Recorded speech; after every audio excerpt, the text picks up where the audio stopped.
Assalamualaikum warahmatullahi wabarakatuh. Perkenalkan, nama saya Rahmat Ramadan dari kelas 11 IPA 4 nomor absen 22. Pada video kali ini saya akan menjelaskan tentang latar belakang berdirinya VOC, kebijakan, kemunduran, dan dampaknya bagi Indonesia dalam bentuk video pembelajaran. VOC adalah salah satu kongsi dagang yang dimana didirikan oleh pemerintah Belanda pada tanggal 20 Maret tahun 1602. VOC ialah merupakan sebuah persekutuan dagang yang dimana berasal dari negara Belanda yang memiliki kekuasaan monopoli yang cukup besar dibandingkan oleh negara di wilayah Indonesia dengan Eropa, yang mengakibatkan kerajaan Belanda mengalami kerugian. Oleh karena itu, pemerintahan Belanda mengusulkan untuk dibentuk sebuah perusahaan yang sangat besar yang dimana terdiri dari para pedagang Belanda. Adapun tujuan VOC adalah yang pertama, untuk memperkuat kedudukan Belanda dalam persaingan dagang dengan negara-negara lain di Eropa. Yang kedua, agar dapat menguasai perdagangan yang dimana berada di wilayah Nusantara. Yang ketiga, agar dapat menghindari persaingan yang tidak sehat atau curang dengan sesama pedagang yang berasal dari Belanda. Selanjutnya, adapun kebijakan-kebijakan VOC saat berkuasa di Indonesia, yaitu 1.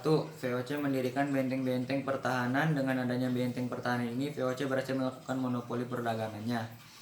2. VOC melakukan beberapa kebijakan politik yang berhasil memecah belah persatuan kerajaan di Indonesia. Politik ini disebut dengan politik divide et impera, atau yang lebih dikenal dengan politik adu domba.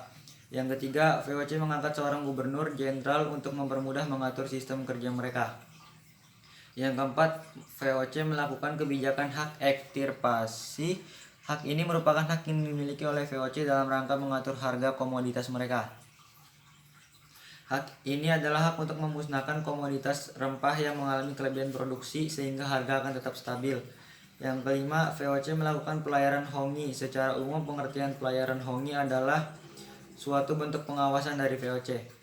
Maksud dari pelayaran ini adalah agar tidak ada perdagangan rempah yang dilakukan di luar VOC, sehingga VOC menjadi pemain tunggal dalam perdagangan rempah selama mereka menjajah Indonesia.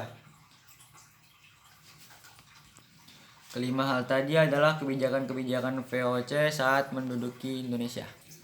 Selanjutnya, penyebab kemunduran VOC di Indonesia. Pada pertengahan abad ke-8, VOC mengalami kemunduran karena beberapa sebab. Adapun penyebab kemunduran VOC antara lain sebagai berikut. Yang pertama, banyak pegawai VOC yang curang dan melakukan korupsi. Yang kedua, banyak pengeluaran VOC untuk biaya peperangan seperti perang melawan Sultan Hasanuddin. Yang ketiga, banyaknya gaji yang harus dibayar karena kekuasaan yang luas membutuhkan pegawai yang banyak. Yang keempat, pembayaran dividen atau keuntungan bagi pemegang saham turut memberatkan setelah pemasukan VOC mengalami penurunan. Yang kelima, bertambahnya saingan dagang di Asia. Perubahan politik di Belanda dengan berdirinya Republik Batavia pada tahun 1795 yang demokratis dan liberal serta menganjurkan perdagangan bebas. Itu adalah penyebab kemunduran VOC di Indonesia. Selanjutnya, dampak VOC berdiri di Indonesia terdiri dari dua dampak, yaitu yang pertama ada dampak positif. Dampak positifnya, rakyat Indonesia mengenal teknik menanam berbagai jenis tanaman baru, dan juga rakyat Indonesia mengenal tanaman dengan kualitas ekspor dan kualitas ekspor. Selanjutnya, dampak negatifnya yaitu penderitaan fisik dan mental karena bekerja terlalu keras dan pajak yang besar, serta pertanian lokal khususnya padi mengalami gagal panen, kelaparan dan kematian di mana-mana, menurunnya jumlah penduduk Indonesia. Demikian video dari saya tentang latar belakang berdirinya VOC, kebijakan, kemunduran, dan dampaknya bagi Indonesia. Terima kasih. Wassalamualaikum warahmatullahi wabarakatuh.